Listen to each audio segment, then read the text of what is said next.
Bonjour, c'est Damien. Aujourd'hui, je vous parle de l'un des départements de mon entreprise, le secrétariat externalisé en temps partagé. Mais avant toute chose, petit retour sur qu'est-ce que le secrétariat externalisé en temps partagé.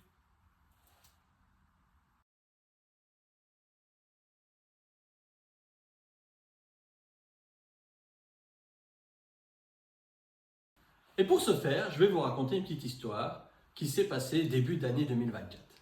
J'ai un de mes clients qui me dit « Tu sais Damien, je réfléchis parce que j'ai l'impression que tes services me coûtent cher. » Je réponds « Pas de souci, mettons-nous autour de la table et voyons un petit peu le coût si tu devais engager quelqu'un. » Et donc le jour J arrive et on se met effectivement autour de la table et je lui démontre que ça va lui coûter s'il engage une personne.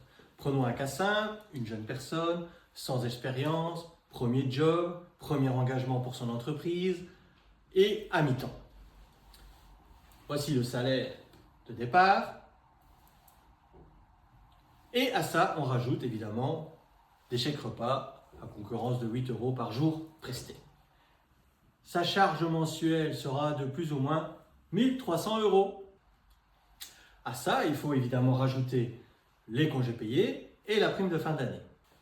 Afin de voir si économiquement parlant, c'est plus intéressant pour lui d'opter pour l'engagement d'une personne dans son entreprise, je lui remets la moyenne de ses factures pour 2023. Résultat, nous sommes à un gain mensuel de plus ou moins 910 €, ce qui n'est pas négligeable pour mon client.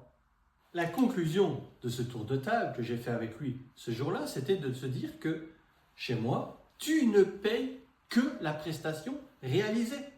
Tu n'as pas à ta charge les congés payés, tu n'as pas à ta charge le 13e mois, tu n'as pas à ta charge les jours de maladie et ou les jours de congé pris ponctuellement dans l'année. Tu n'as pas également les chèques repas. Et en plus, la facturation est 100% déductible.